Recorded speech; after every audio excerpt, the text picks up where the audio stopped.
Hello and welcome to another CWU show that's taken over by Tech Sector, the Utah National Branch, hosted by me, John Chadfield, and guests from the United Tech and Allied Workers Branch. First up, we have Vanessa, CWU rep and Utah Women and Gender Non-Conforming Officer on the committee. We're also joined by Utah's Education Officer, Shireen. Hi. So before we go into our conversations today, talking a bit more about the challenges that face growing the union in the tech sector, we're going to talk about some current affairs things. And I'm going to apologise immediately for my voice. I'm not trying to sound gruffer than I usually do. I am recovering from a chest infection, but it's just about all right that we can carry on, I think. So first up in the news this week and last week as well is the Make It Fair campaign. You might have seen this on the front page of all newspapers last week, actually, a rare example of a campaign that spread across every single newspaper up and down the country, local and national. And it was also part of last weekend's Brit Awards. And on Monday, the Don't Let AI Steal Our Music campaign from the same group was launched. Essentially, it's the UK creative industries, be it print media, film, music, other content, have all got together to counter current government proposals that suggest that big tech giants, normally big tech US giants, have unlimited access to train their generative AI models on UK creative industry output. So that's, essentially being able to use those AI models to create new music or films based on, scraping content that has already been out there and created by these industries without any consent required. And the reason we're talking about this on the CWU Tech Takeover show is that I think it's a really good example of the strength of the tech lobby. We used to talk about 10, 20, 30 years ago, the different, like the pharma lobby or the cigarette lobby, 40 years ago. The sugar lobby. The sugar lobby, right? They're big and they influence governments around the world to change laws and legislation to suit their business growth plans, right? And now it's the tech lobby, and specifically they're lobbying for this kind of unparalleled, unhindered growth of AI. There's this kind of idea that AI is going to be the savior of humanity. This is the pitch they give. But to get there, they can't abide by the same rules that every other business does. No, they need to be, exempt from copyright laws so that these models can grow and grow. And I think if they're successful with this in a country like the UK, then the next thing they're going to look at are things like workers' rights. Because the other thing that they need to grow, if we look at the big Amazons of this world, is they need to not abide by local employment laws. They need to skirt those and have no enforceable penalties up against them for that massive growth. So you probably saw it on the covers last week. It's rare that the Daily Mail, the Guardian, the Sun, Financial Times all share the same cover. And it's more, it was launched at the Brit Awards. What do you think? I think it's really great that so many different artists and creatives from both sides of the political spectrum, more towards the right with the Telegraph, the Mail, and more towards the left, are all in agreement that theft is theft, and that the people who deserve to be paid properly for the art that they create are artists and not, these big tech giants like OpenAI, like Anthropic, who don't create anything. They just take what is already there and use it, and they don't really care about the quality of it. They don't really care if it's innovative. They don't really care if it pushes boundaries or it challenges people's perceptions. They're very happy for it to actually just completely align with what people already think about the world. And I think the thing that you mentioned about growth is really interesting, because I know from conversations that I've had with people,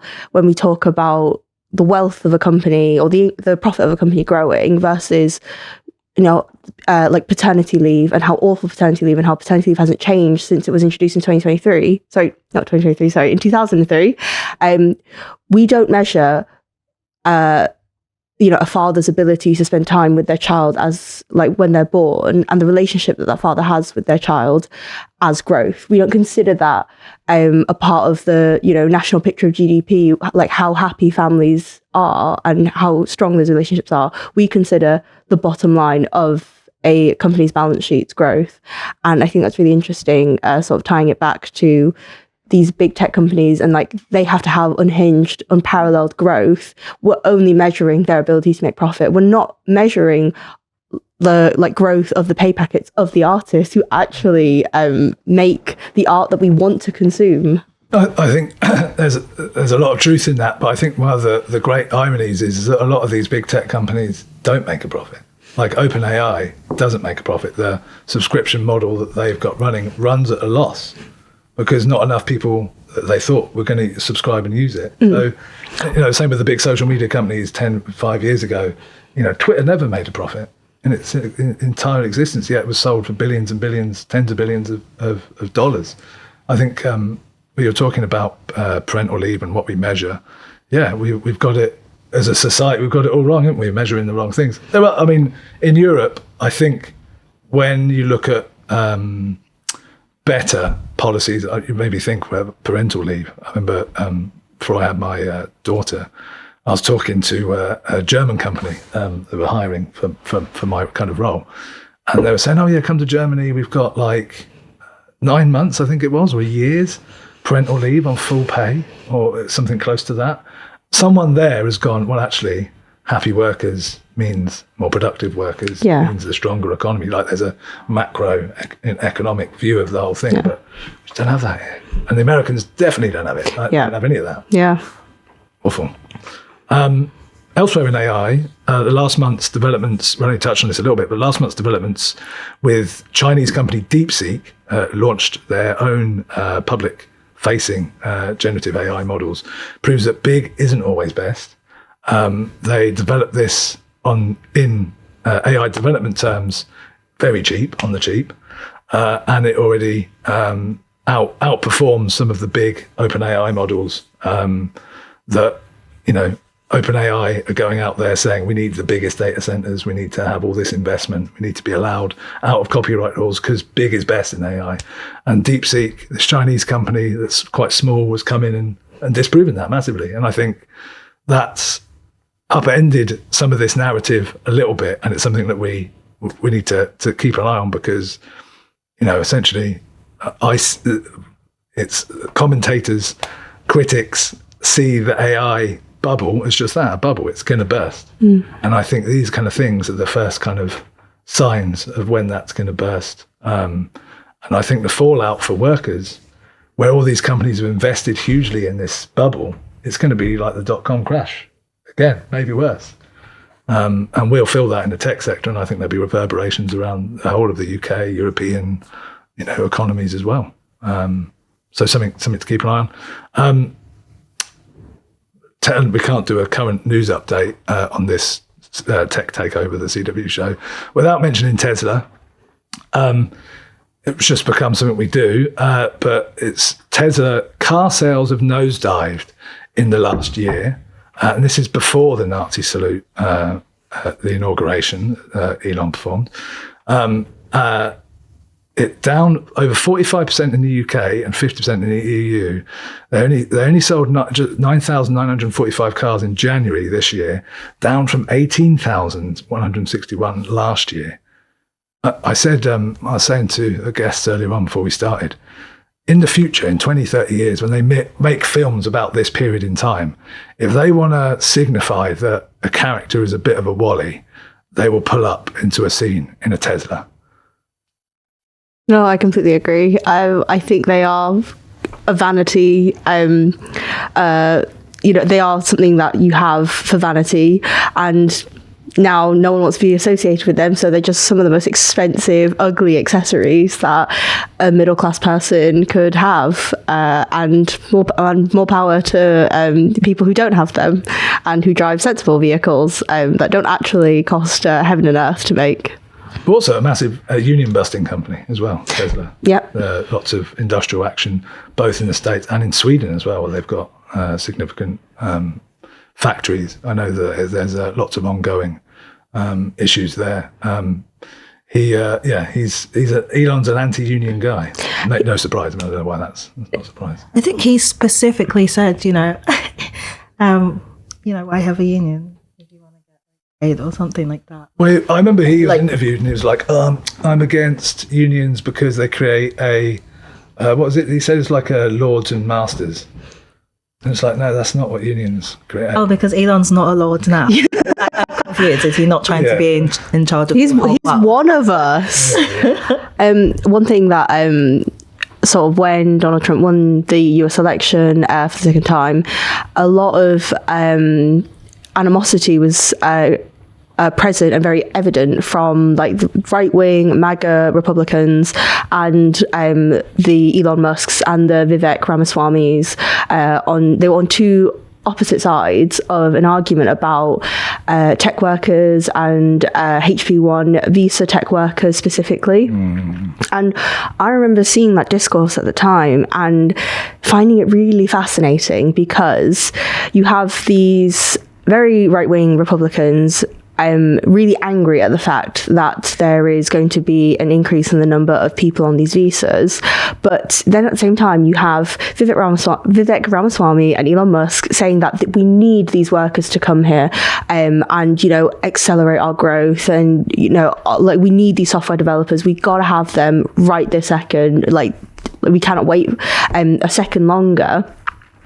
And what I found really interesting, and it's something that I've discussed with other tech workers here in the UK who are on sponsored visas, and they see right through it. They see that this is quite simply a push to inculcate precarity in software companies in a way that is... Link your citizenship with your job. It is in a way that is unprecedented because Tesla is an international company. They have an office in London, they have an office in Norway, they have an office in India. If he wants software developers to work for his company, he can do that in India. He could move to India if he wanted. He could move to Mexico, but he doesn't want to do that. He wants to be in America, and he wants to bring workers away from their support networks in India, in Mexico, make them vulnerable to him and HR at Tesla, and the culture that he creates in his offices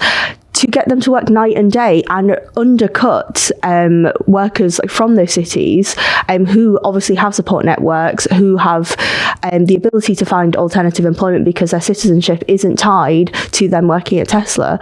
So I think it's so interesting seeing that play out in real time, and also see the discourse between the right-wing Americans and these equally right-wing but exploitative capitalists. A different way, for different reasons. Exactly. It's a really extreme development of Reaganomics. Thatcher and Reagan had that kind of workers with mortgages don't go on strike. Well, workers that have got their visa tied to their employment definitely don't go on strike. They don't make a peep. Talking of Elon, when he carved through Twitter post takeover, the only people who didn't voluntarily leave were the visa workers. Because they couldn't. And that's what kept that company going. So that probably changed his mind. And in this discourse as well, I think what was really noticeable is that no one was really talking about the workers themselves, the people who are most badly affected by this really horrible discourse about how precarious we can make these people, because whichever side wins or loses this horrible right-wing discourse, either they are denied the opportunity to go to somewhere like America or maybe later down the line the UK. They are denied the opportunity to do something that they probably want to do, like to go to another country and explore their professional opportunities and career progression there, or they do get the opportunity, but it's only under the condition that they are massively exploited and lonely and away from their support network, because I don't foresee them having the ability to bring their support network with them. That's been chopped. And I think that's something that's happening here. I don't know about you and your workplaces and your networks now, but it feels like to me there are far fewer tech workers coming to the UK than there used to be. It used to be, when I started in tech, it was, any workplace I went to is probably a good 50-50.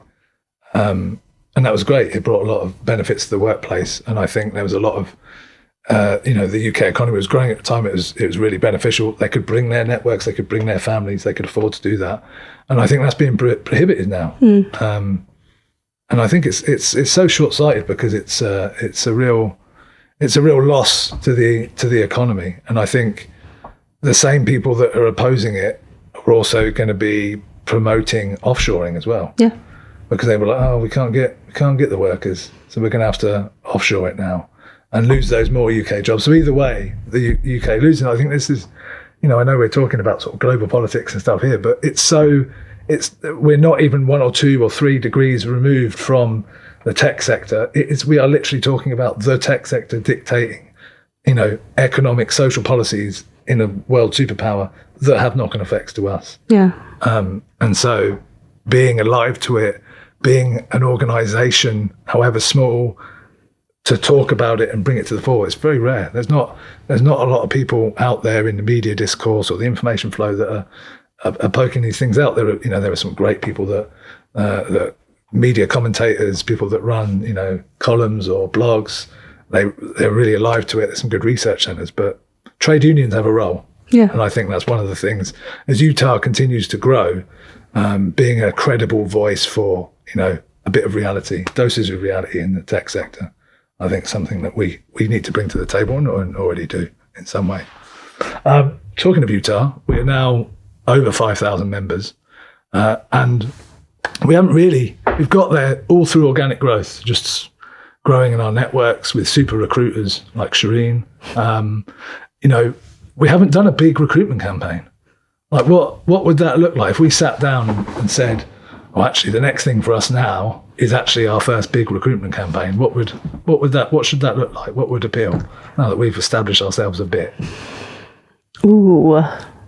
That's such a big question. What would appeal? So if we've got 5,000 people come through organic networks, there were, I guess, at the early stages, there were people that were looking for a union, knew about it, but the vast majority of that 5,000, the vast majority, this is their first union. This is their first experience or exposure to a trade union. I mean, that's true for you too, right? Yeah. And you're here and you're part of the committee and you're active and you're on the CWU show. Like it's that. What if there's 20,000 Vanessas and 20,000 Shireens out there just haven't heard about us? Ooh. What do we say to get to them? What do we say to them that makes them go, oh yeah? Because they don't know about unions. That's the thing it comes back to for me in education, I guess. Fundamentally, we've got, conservative estimate, 1 million workers in the tech sector in the UK, maybe up to 2 million. Most of them don't know, a younger demographic, they don't know what a trade union is. Like that's who we've got to talk to, and it's the perennial thing that we talk about when we're thinking about growth strategy. But we still haven't run that big recruitment campaign, and we're going to soon. What's that going to look like? Well, I don't know about specifically a campaign for us, but I do know where we can kind of look. I think in America over the last few years, during COVID, if you were talking about earlier what was going on with Make It Fair, I think some of the stuff that was going on in Hollywood a few years ago with the writer strike, it was really impressive. They managed to get so many people from different areas. I'm talking about, millionaires who really have only showed up as members of their class, or to kind of support people who were being treated less fairly, or to kind of come back in defense against what was going on in AI in their industry.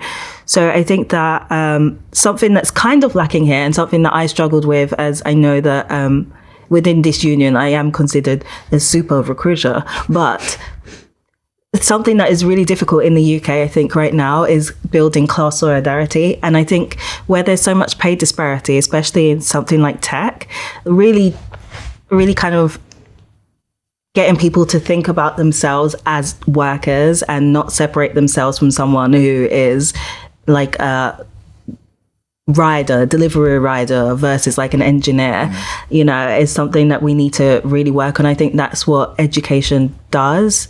I think a lot of the education we need to do in this country has to do with like class solidarity, and specifically like getting people to see themselves as workers and the companies as separate entities, rather than them seeing themselves as like a worker above a different worker because their issues are slightly different. I thought it was really inspiring, and even now when you're talking about this campaign that's going on, it's really nice to see so many different newspapers talking about this. It's really nice to see people who are rich and people who are poor, people who are working class, people who are in like precarious situations, people who are feeling more secure in themselves coming together. And that is something that we work to kind of emulate. I'm not sure how close we are to getting there, but it's something that I think in this union we do well, and like encouraging people to see that. And we do have really nice people as well. Once people understand these like basic concepts, they do want to help other people, and they know that it's the best way to help themselves. I don't know if that makes sense. It does. I mean, what you're saying is absolutely right. I think one of the fundamental task we've had, I was talking about this earlier with Vanessa, one of the fundamental successes of the kind of tech worker movement is establishing first the concept of a tech worker. 20 years ago, that wasn't really a phrase. It was kind of, oh, you work in IT or something, you know. But now a tech worker is a thing, and our definition of tech worker, and people like the Tech Workers Coalition, where we've got strong links and history with, is anyone whose labour goes into the profits of a tech company. And that is like exactly like you said, a rider for Deliveroo, a driver for Uber, as much as a software engineer or a product manager for those companies as well, are tech workers.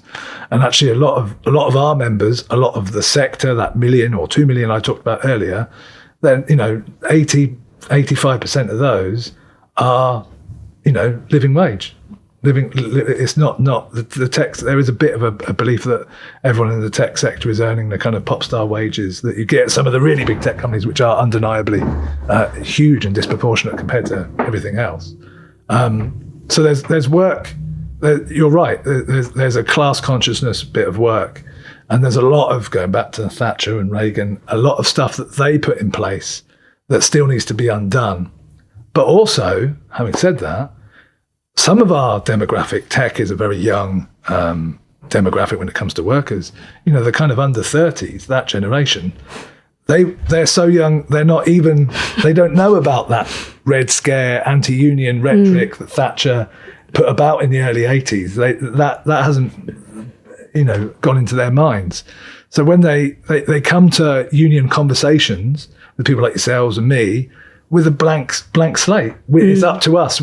So what I'm kind of saying is what you said is exactly right. Part of our job is educating people that they are all workers, and we are all workers. And you might have different cultural signifiers, but you don't stop being a worker because either you shop at Aldi or Waitrose, or you listen to this music or not that music, or you wear this clothes or that clothes. You're still a worker. You're still a worker in society.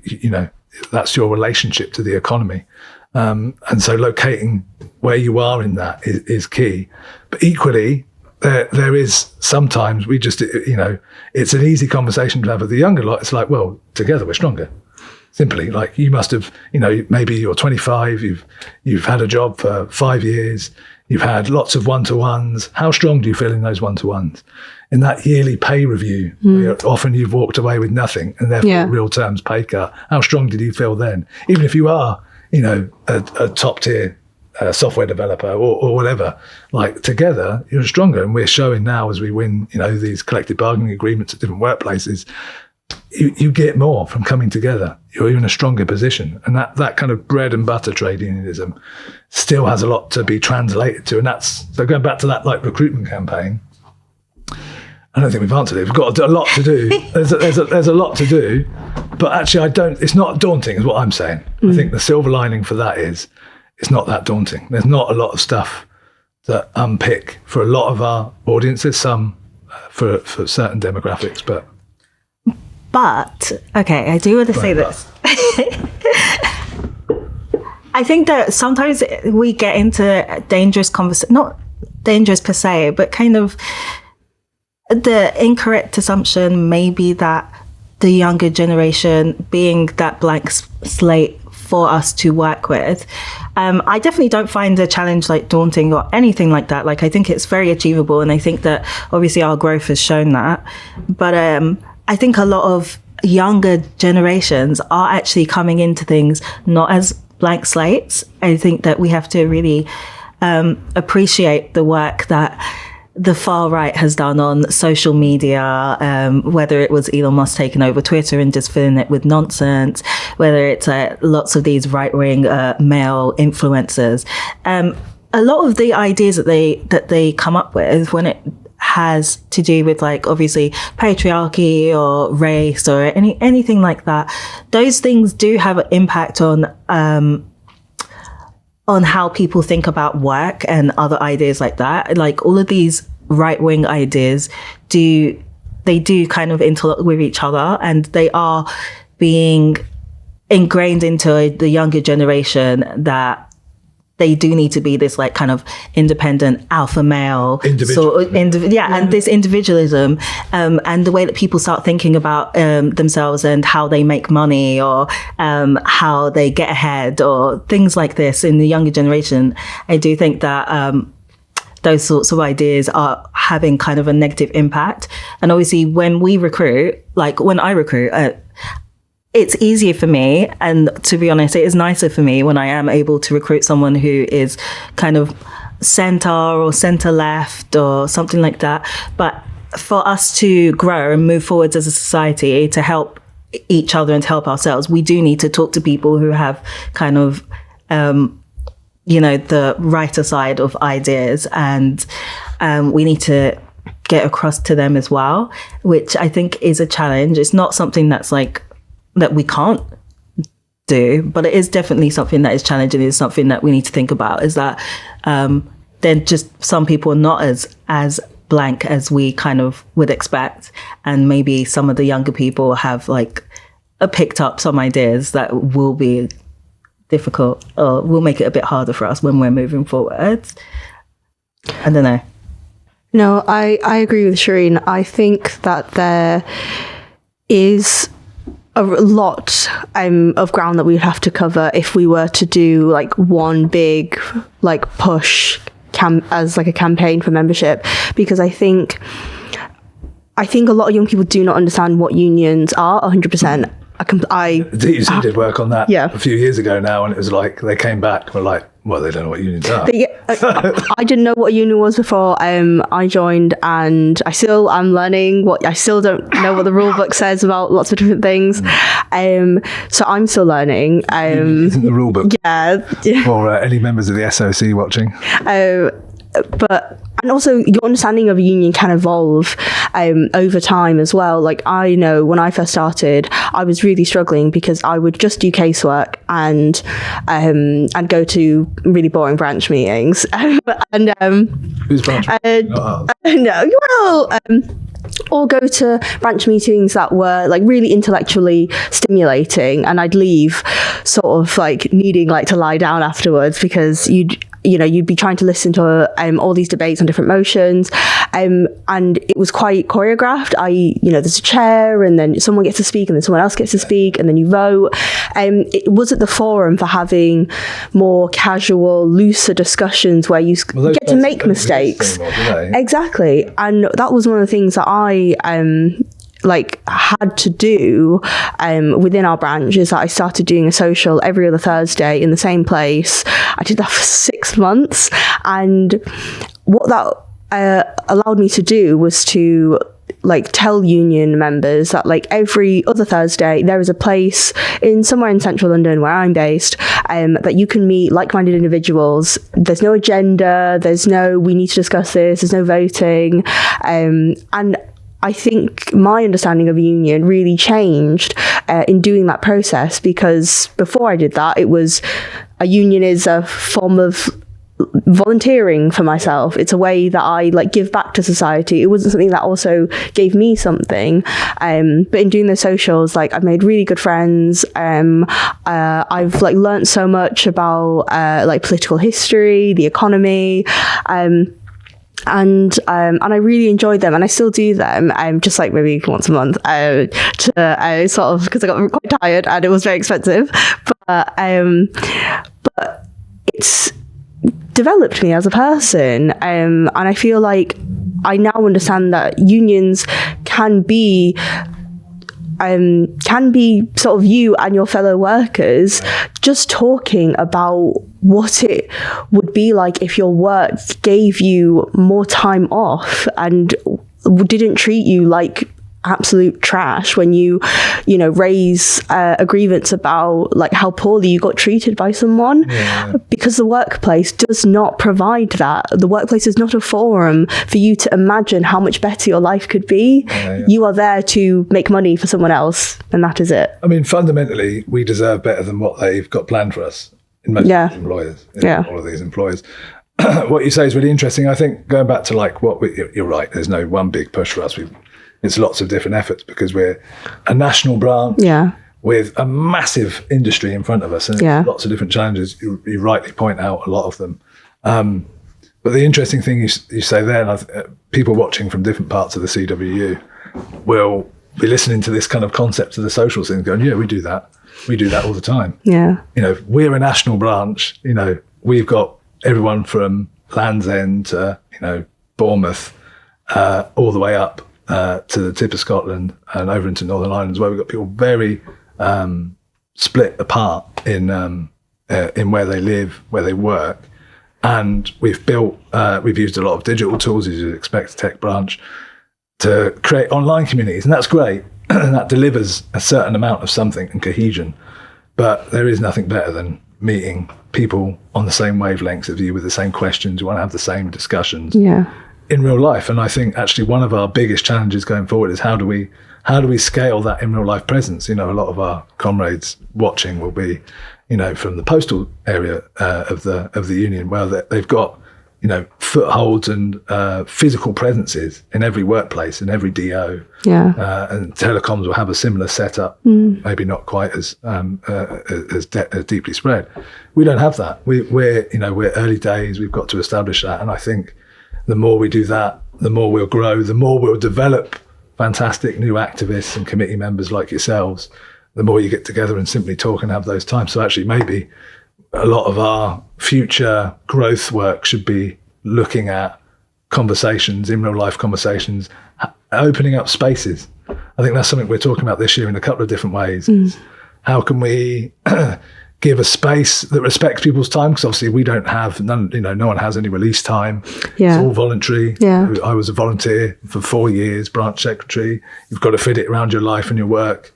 How can we create a space for tech union discussions that respects people's time? And I think that's something we really want to step up this year alongside the fantastic socials that Vanessa's been running.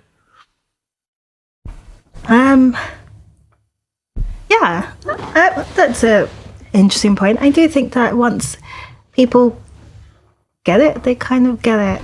When it comes to unionizing or union organizing, it's just something that you have to see as important, and it's something that you need to kind of center around.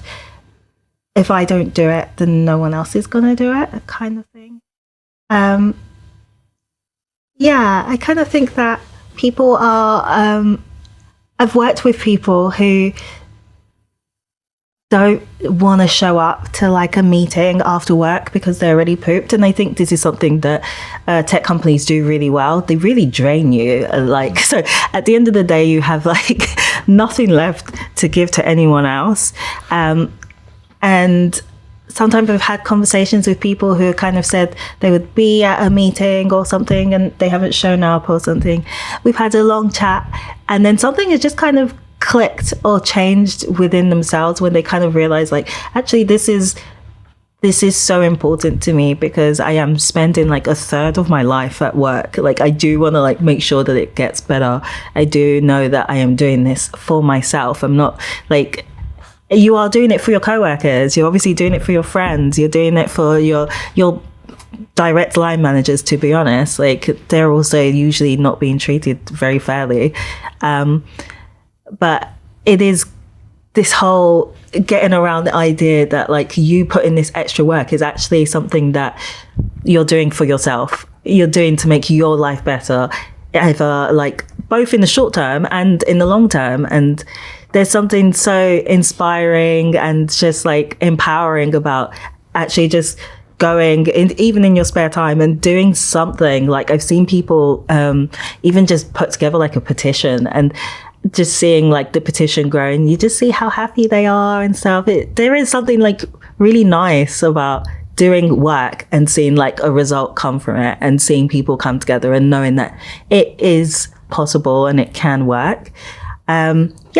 Bit of a mild tangent there, but well, I'm kind of saying, you see. I think one of what we're talking about really is activating people as well. It's not Basically, just recruiting them. Yeah. It's activating them. You kind of, there are passive members that will always be passive members. They're happy, they pay their subs. They either ideologically agree with the purpose of trade unions or see the direct effect in their workplaces or industry. Fine.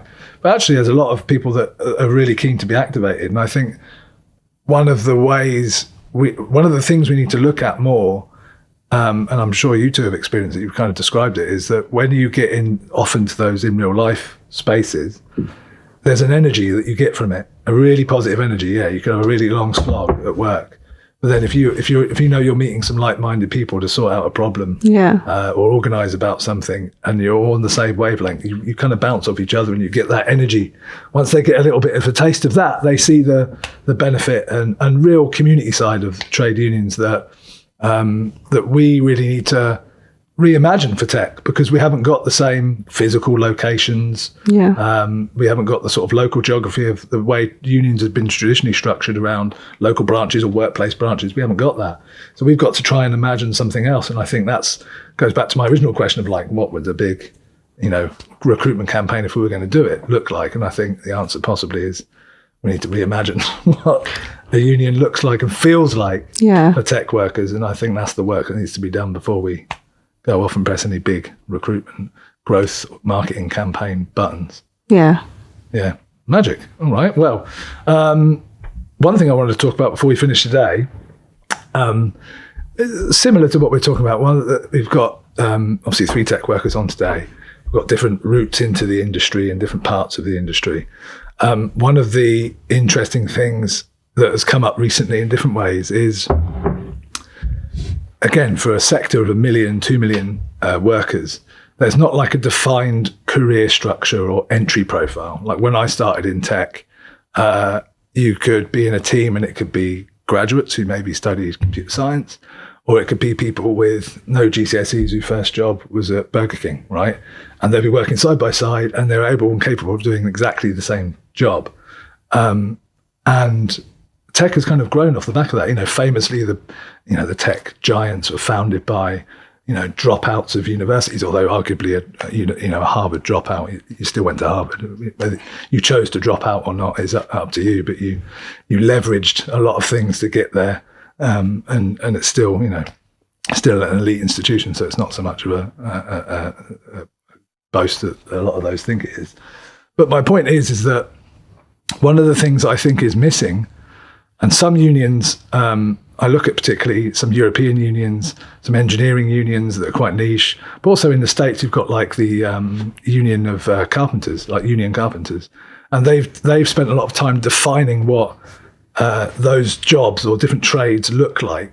And that's they see that as part of their role as a union. I wonder, going forward, as UTAW is like, the largest, the original tech sector union, like what involvement are we going to have about saying what the professions that we represent look like and grow? Because it's so ethereal, and they change. Like I started off in infrastructure, and then I got into product management. 20 years ago, that didn't exist, that term, product management. 10 years ago, it was still brand new. And now it's kind of a bit more established, and a lot of companies have product functions in some way or another. But for a lot of people listening, who still won't know what product is because it's still new. But for tech, it's established. But there's no like core qualification to be a product manager. I know fantastic product managers that were teachers, or milkmen. I know someone who got into being a product manager who used to be deliver milk. Like there's no defined structure to get into it. I don't know if we're worrying about something that doesn't need to be worried about, but I feel like it would be good, and like people would solidify their identity as workers more if their professional identity wasn't so, malleable and hard to and flimsy. Yeah, I think so, and I think employers take advantage of that. I think what's been really interesting in my capacity as the Women and Gender Non-Conforming Officer is to think deeply about why there are so few women in tech. And I know from being a woman in tech that it's seen as such a privileged position, like you are a chosen one, and it's really not the case, because I work at a company of about 400 people, and it is roughly split 50-50, but the vast majority of the women just do much lower paid work. Like, so they work for a tech company, they just don't do tech work, and as a result they don't get compensated as well as they should be for it. And I think what's really interesting about sort of exploring the role of gender when it comes to software development and actually being sort of a more technical person is that I think, in my personal opinion, I think it actually has nothing to do with the women, and it has everything to do with the men who we work with, because I recently watched a movie called The Children's Act with Emma Thompson, and she's great at it. But it made me think about the percentage of women who are barristers, and it's about 40%. For barristers with more than 20 years of experience, it's a little bit lower. And the same with doctors, it's about 50-50. Man, woman, doctor, and again, with longer tenure career, yes, doctors, yes, it does decrease a little bit, but importantly, that shows that clear entry, yes, those are two professions. Yes, to be a barrister, to be a doctor. Yeah, there's a clear entry pipeline, qualifications and experience you need. Exactly, and I think that shows as well that women are very capable of doing highly technical work under very adverse conditions. I don't think any barrister has liked representing a challenging defendant or prosecuting someone. They're very capable. Of course they are. We're all very capable people. We're workers. But I think that maybe male barristers and male doctors are a lot more respectful of their woman colleagues because of that shared experience of how you get there. You don't get to be a barrister without doing certain things. You don't get to be a doctor without doing certain things, without getting, without doing your exams, without passing your exams, without putting in the hours in. And we don't have that in tech. It's esteem. Parity of esteem for a known profession. Yeah. Not because it's still so new. Well, sorry, I'll rephrase that. It's not so new. The tech industry kind of really blew up in the 80s. You know it now. Yeah. So software development's been around for almost 40 years. So it's not new anymore. I would have thought by now, and I think a lot of people looking on would thought that those jobs would be a lot more codified by now. I think because people who get into tech have a thread of libertarianism potentially, that they want it to not be codified. They want it to be agile and ever changing and malleable, because it implies that it's dynamic and fast moving and won't be weighed down by bureaucracy and legacy.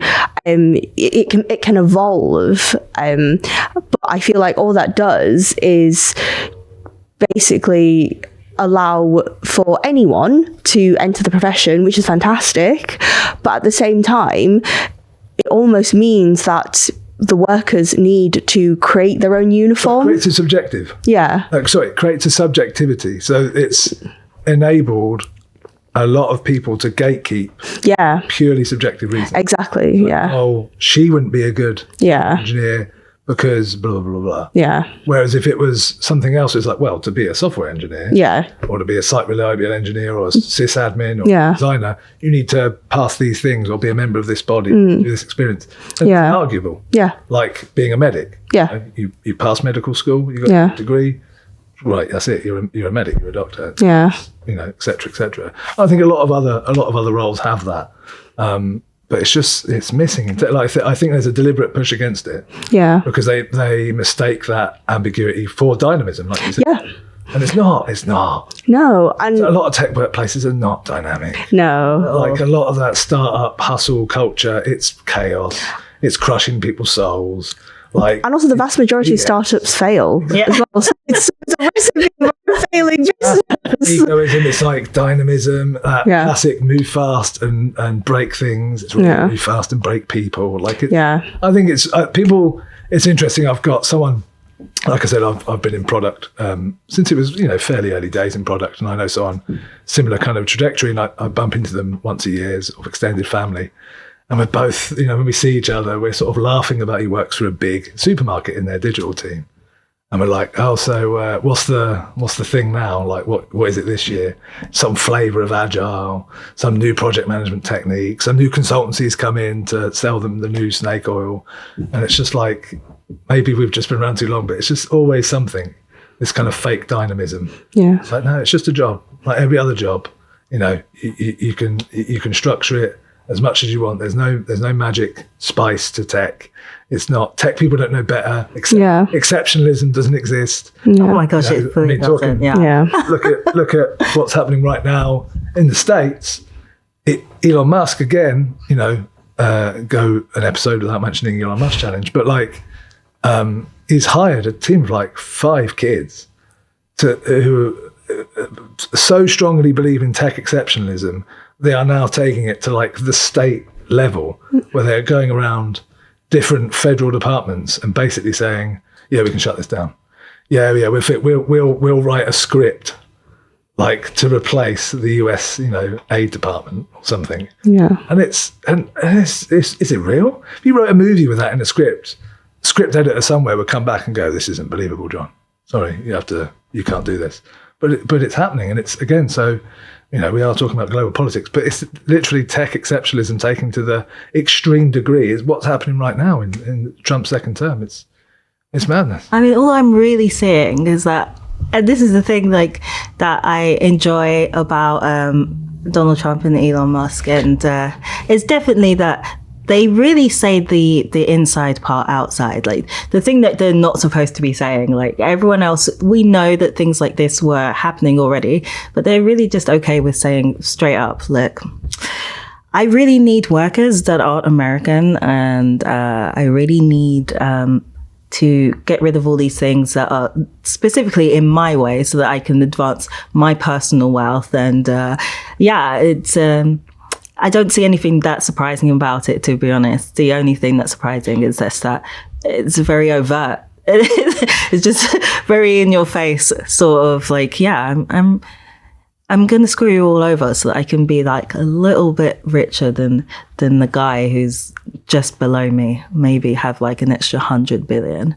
But it's fun for me sometimes, I think, watching all of this go down. And also, it's really fun for me watching Tesla's stock price go down every night. It's definitely the thing that sends me off to bed, just checking before I go off. And it's like, oh, gone down 100 billion this last week, have you? Yeah, it's really great. But that's kind of where things are going. And I think it's where things were always headed anyways. A lot of these things, and I think the issue with exceptionalism, especially in tech, is that people really don't think that it's going to happen until it happens to them. And sometimes you do need that. Like sometimes I think in organizing, you do need that kind of like instigate an event to that big thing. Like suddenly the company that said that they loved you has announced redundancies, and you're like, walking out the door with like a box of your like escorted by security. Sometimes you need that thing to happen to you to kind of shake you out and be like, no, that thing that's happening over there could also easily happen over here, especially if I don't look after my rights. But we live in a society, we live in a world where we've had rights for so long that I think it's one of those things that you kind of forget the importance of them. You forget that someone else has like struggled so that you can have them. You kind of forget that like if I lose these things, there's nothing protecting me from my psychopathic boss. Like, Listen, I think that goes back to the original question, which is about growth and recruitment campaigns and education, there is a fundamental conversation I have, if I get invited to talk to, sometimes I do a guest lecture for graduating students. I'll talk about like trade union history. And you just introduce some of the things that trade unions have fought for over the last 200 years and won.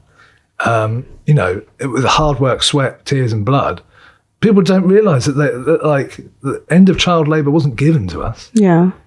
All these other things. The weekend. The weekend wasn't given to us. Yeah. It was fought for by trade unionists over the last 2 centuries. And I think there is an element of like just introducing and educating the tech sector. It's like, we didn't wake up and find this. It was fought for. And going back to linking back to what we started the show with about the Make It Fair campaign and stuff like that. Again, if we're not careful, that, those rights will be infringed by lobbyists who want something that is less than we deserve. And as a trade union, we need to be vigilant to this and educate our industry and our members to that fact. Yeah. I think what's really interesting that you mentioned about like in the US and with Musk, and not to bring it back to global politics again, but on the topic of like tech exceptionalism and, Elon Musk hiring like a group of like 5 children to run whole departments. Back during that discourse that I mentioned earlier, Vivek Ramaswamy was saying how like part of the reason why they need to bring loads of workers from places like China and India is because there is a problem with American teenage culture. Americans worship mediocrity.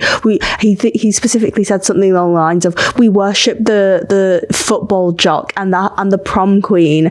And I remember reading that and being like, well, if you're the captain of the football team or you're a jock, you're actually an athlete. You're someone who spends hours a week training, getting good at a sport. And if you're a prom queen, well, you've won a popularity contest. You have validity from your contemporaries. And yes, it's not a great measure, but it's a different measure.